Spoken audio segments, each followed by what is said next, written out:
Ket Toros, a Brazilian native, gained immense popularity on social media. Millions of fans followed the life of this charming girl. Some genuinely admired her, while others secretly envied her. However, few knew about the gloomy reality hidden behind the glamorous facade.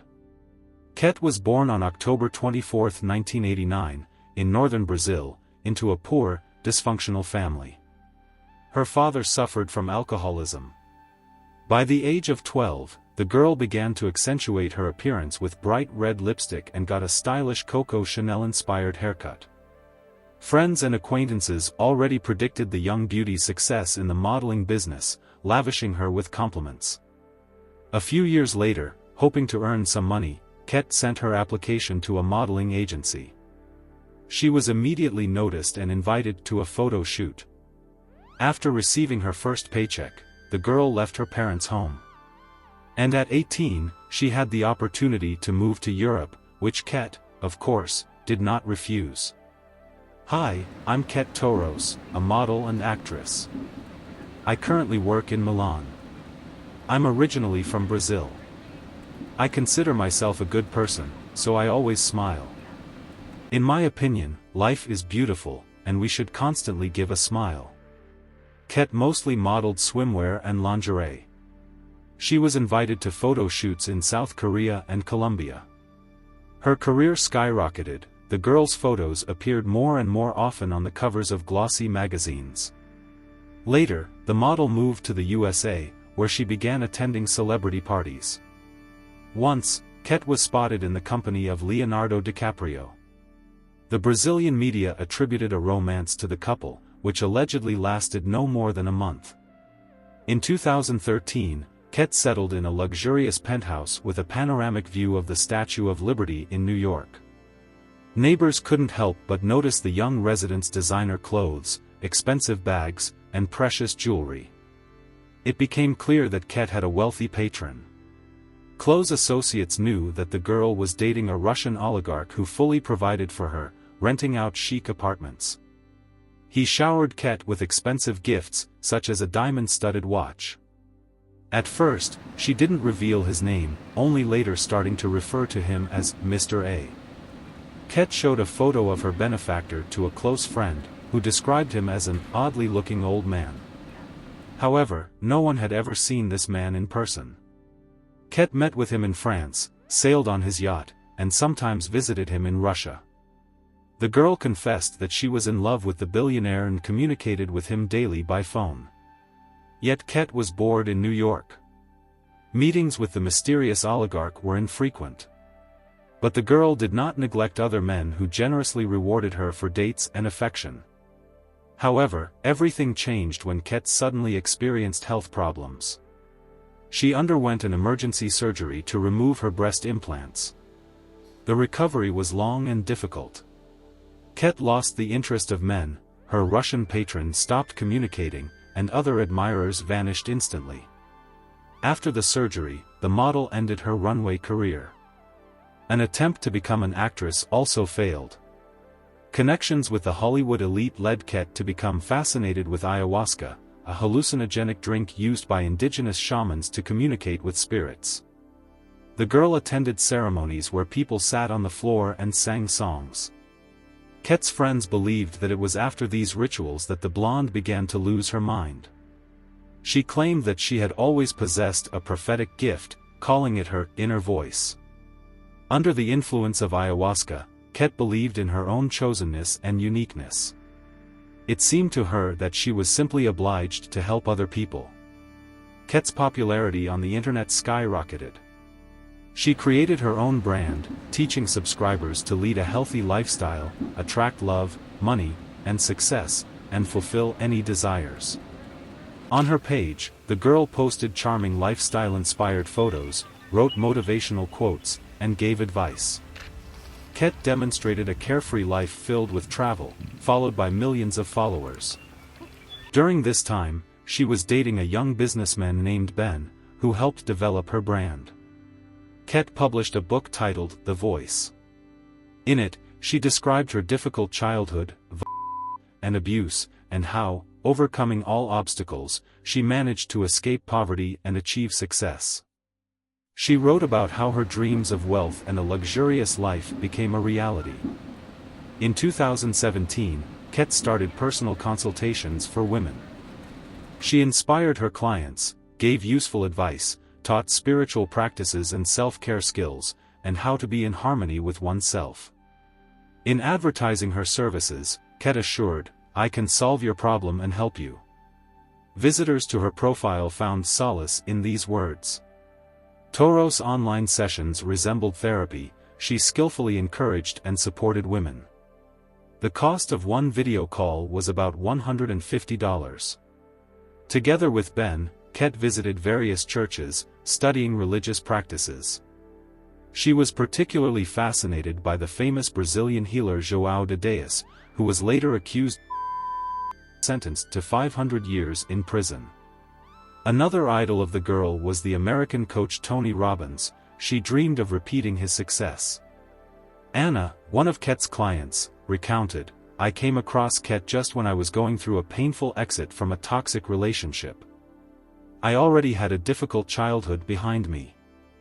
I had a bunch of health problems. All I did was go to doctors. I lost a lot of weight, but no one could help me.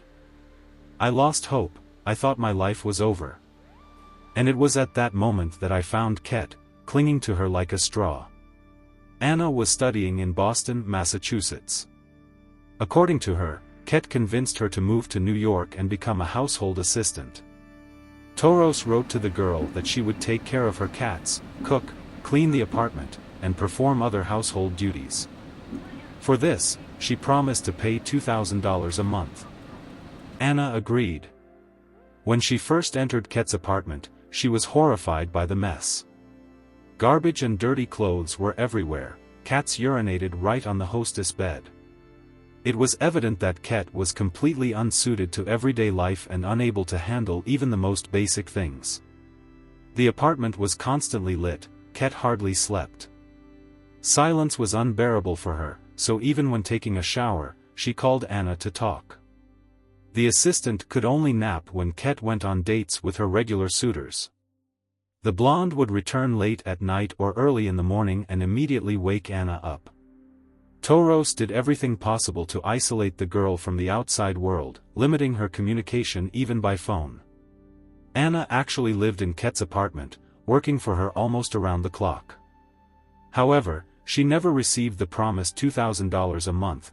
The model never paid her a cent. Very soon, Anna realized that she was simply being manipulated and used. Ket had some power over the girl and skillfully took advantage of it.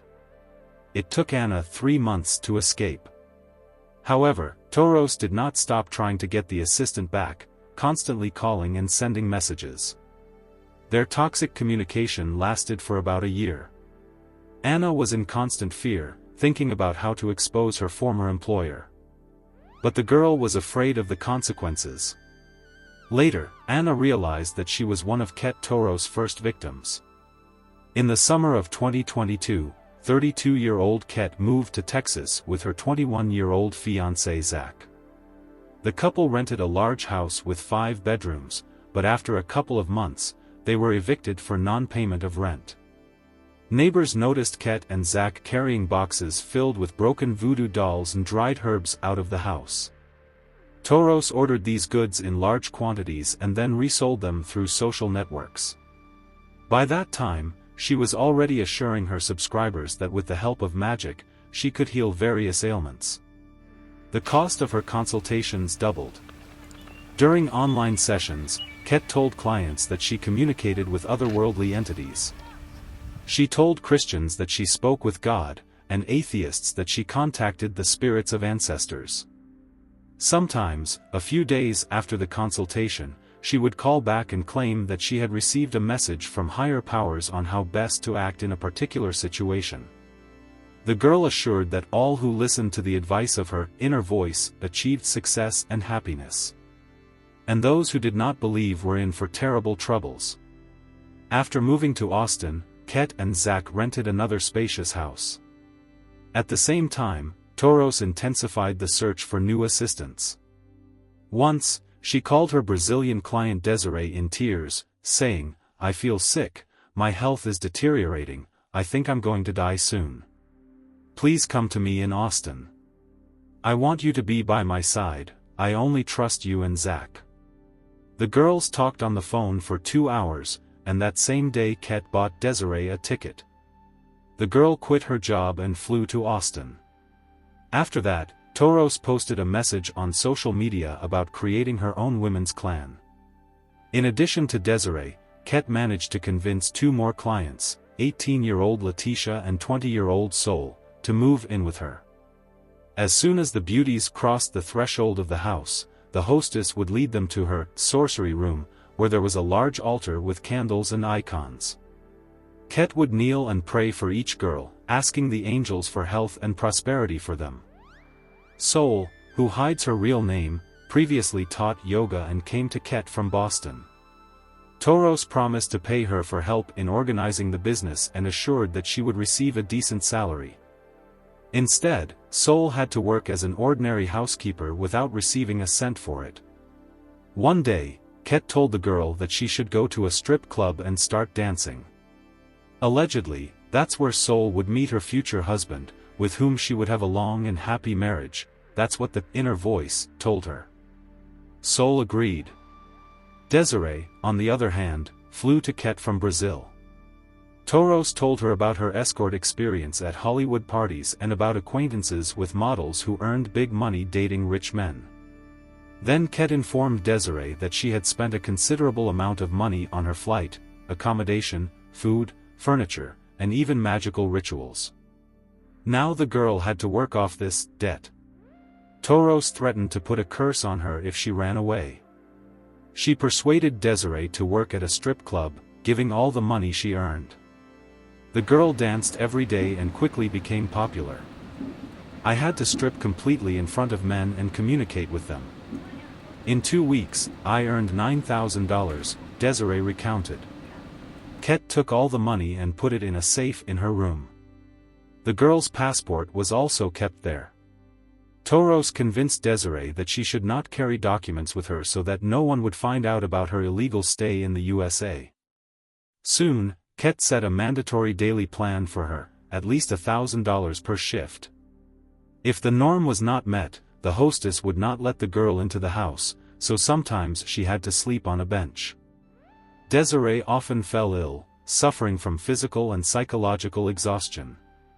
She kept asking Ket when they would finally start doing real business.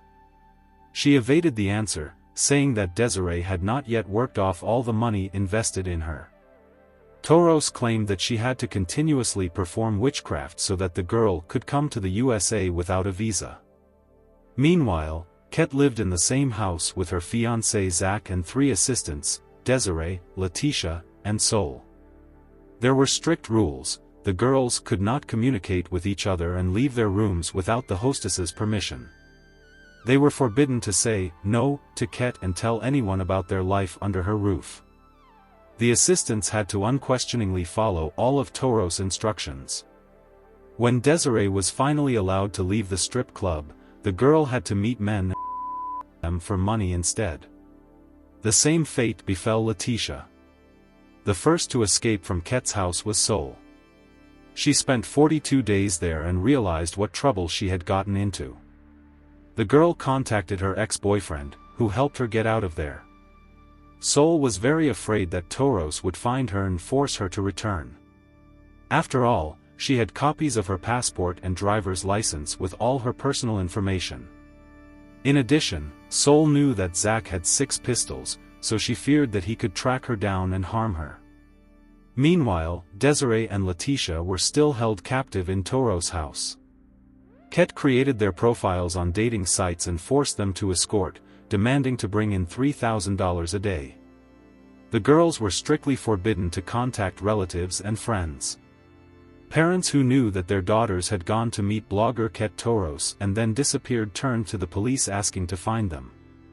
Soon the news of the disappearance of 2 young beauties spread throughout the states. Then Anna, Ket's first assistant, went to the police and told about her life with Toros. In response, she posted a message with threats against the girl. Ket claimed that she sheltered Anna, and she repaid her with betrayal. Toros insisted that her subscribers angrily condemn Anna in the comments. The blogger promised to turn the traitor's life into a real hell. Meanwhile, Anna, together with Sol, filed police reports. The girls claimed that Ket forcibly kept them in her house, forcing them to work for free. Feeling the danger from law enforcement, Toros forced Desiree and Letitia to record videos in which they claimed to live with her voluntarily. The girls spoke enthusiastically about Ket, calling her their savior. In the videos, they asked relatives not to look for them, not to call, and not to write, assuring that they no longer wanted to communicate with their parents. Seeing these recordings, the families of Desiree and Letitia became even more convinced that the girls were in danger and needed immediate rescue. Ket did not stop sending threats to Anna and Sol. Even the father of her fiancé Zach got his share. The man was set against Toros, for which she cursed him and wished him death. Soon Ket, along with Zach and 3 assistants, moved to the state of Maine. The police closely monitored them. Once, Toros, who was driving in a car with her fiancé and the girls, was called from the police station. When the officers asked if she was holding the assistants by force, the blogger denied it. The law enforcers asked her to come to the station for a conversation, and she agreed. As soon as Ket put down the receiver, she began instructing Desiree and Letitia on what to say to the police. At the same time, she openly threatened the girls, not suspecting that they were secretly recording the conversation on the phone. The next day, the whole company appeared at the police station in Maine. Desiree and Letitia, extremely intimidated, were silent most of the time. Instead, Ket willingly talked about her business. According to her, the girls were her voluntary assistants, and envious people just wanted to harm the successful blogger. It was there that Desiree and Letitia finally realized that Toros had ruthlessly manipulated them, forcing them to commit shameful acts, lie, and completely isolate themselves from society. The girls told everything to the police. Ket was arrested on charges of human trafficking, exploitation, and fraud in the healthcare sector. The 33-year-old fraudster was deported to her native Brazil. Since November 2022, Toros has been behind bars. After her arrest, more than 20 young women admitted that they became victims of deception and manipulation by the blogger. However, Ket herself categorically denies guilt. In her opinion, she does not deserve to sit in prison next to women who have committed 10 to 15 murders each. Here's how Toros commented on the situation: listening to the girls' testimonies in court, I was surprised why they were lying so shamelessly. I could barely restrain myself from laughing out loud. People say that I am dangerous to society, that I can take over someone else's mind and control it. But at the same time, they claim that I am a fraud without any abilities. Doesn't one contradict the other? For 9 years now, I have been working with people. I have a special gift, an inner voice. With my help, up to 14,000 clients have changed their lives for the better, including millionaires and famous personalities. But there are always envious people around. I'm used to it. There are people who are naturally talentless, and there are those like me, talented in everything. Many say that I sing pretty well. I know that sooner or later fame will come to me, wherever I am. Ket assures that she still hears her inner voice and is doing the right thing. She denies that the girls lived with her under the same roof and worked in her house. One of the pieces of evidence in court was large money transfers from Desiree, Letitia, and Sol to Toros. Ket explained it simply: she sometimes asked her assistants to lend her money for a taxi. In July 2024, Ket Toros was found guilty and sentenced to 8 years in prison. Anna admits that she went to a psychotherapist for 3 years. During this time, she did a tremendous amount of inner work and can now talk about what she experienced without tears or hysteria. The girl is reassured by the thought that the perpetrator is serving her sentence. She hopes that other victims will stop being silent and start going to the police with their stories. Desiree from Brazil wrote a book about her horrifying experience living with Ket Toros. According to her, she still feels the consequences of the horror she endured. Desiree believes that her story will serve as a warning to many. Ket Toros will be released in the fall of 2030 when she turns 41. The Brazilian court also banned her from using the internet for life. Law enforcement officials warn that the popularity of social networks has made them a kind of portal for human trafficking. These platforms create an extensive communication network for fraudsters and criminals. Nowadays, it is easier than ever to deceive and recruit a gullible person. Always remember this and be on your guard. Thank you for watching this story. Write your thoughts about it in the comments. Don't miss the future videos, subscribe and like the channel. Take care of yourself and people you love.